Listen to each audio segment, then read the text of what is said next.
You ask Tiger to solve. This deals with linear equations with one unknown. The final result is a equals -9. Let's solve it step by step. Group all constants on the right side of the equation. Subtract 8 from both sides. Group like terms.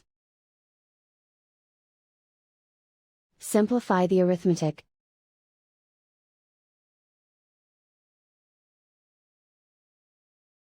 Convert the 8 into a positive number. Multiply both sides by -1. Remove the ones. Simplify the arithmetic. And so the final result is a equals -9.